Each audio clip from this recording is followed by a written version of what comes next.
हिंदवी स्वराज्य का विस्तार छत्रपति शिवाजी महाराज के नेतृत्व में अपने चरम पर था। उनके पराक्रमी सरदार वीर खंडोजी ने हाल ही में भैरवगढ़ नामक एक दुर्गम किले को जीता।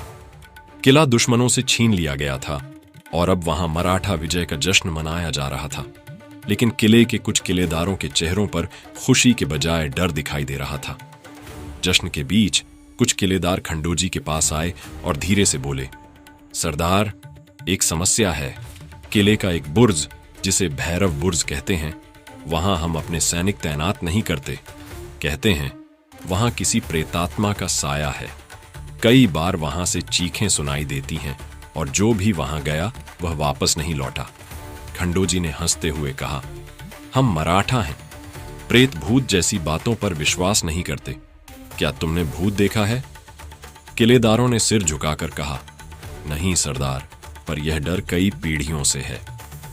खंडोजी ने कहा, ठीक है, मैं खुद देखूंगा कि यह क्या माजरा है। लेकिन किले के भवानी मंदिर के पुजारी ने उन्हें चेतावनी दी, सरदार, भैरव बुर्ज को खाली ही रहने दें। यह अशुभ स्थान है, यहां प्राचीन शक्तियां काम करती हैं। खंडोजी ने पुजारी की बात को नजरअंदाज नहीं किया और बुर्ज पर किसी को तैनात नहीं किया। लेकिन वह परेशान थे। यह बुर्ज दुश्मनों के लिए एक कमजोर स्थान बन सकता था। उन्होंने तुरंत इस मामले की जानकारी गुप्तचर विभाग को लिखकर भेज दी। खंडोजी का खत शिवाजी महाराज के सबसे चतुर और बहादुर जासूस रघुनाथ के पास पहुंचा। खत पढ़ते ही रघुनाथ मुस्कुराए। वह जानते थे कि यह समस्या सुलझाना बेहद जरूरी है। भैरवगढ़ पहुंचते ही उन्होंने खंडोजी से मुलाकात की। खंडोजी ने उन्हें खत की पूरी बात बताई और पूछा, रघुनाथ, तुम इतने खुश क्यों हो? यह तो एक डरावनी समस्या है। रघुनाथ ने रहस्यमय मुस्कान के साथ कहा, सरदार, डरावनी समस्याएं ही हमें अपने कौशल का प्रदर्शन करने का मौका देती हैं। आज रात मैं इस भूत का सारा रहस्य उजागर करूंगा। गहरी रात में, जब पूरा किला सन्नाटे में डूबा हुआ था, रघुनाथ ने मशालों के साथ कुछ सैनिकों, खंडोजी और पुजारी को भैरव बुर्ज पर बुलाया। बुर्ज के पास पहुंचकर उन्होंने कहा, आज इस बुर्ज का सच सामने आएगा। सभी लोग तैयार रहें।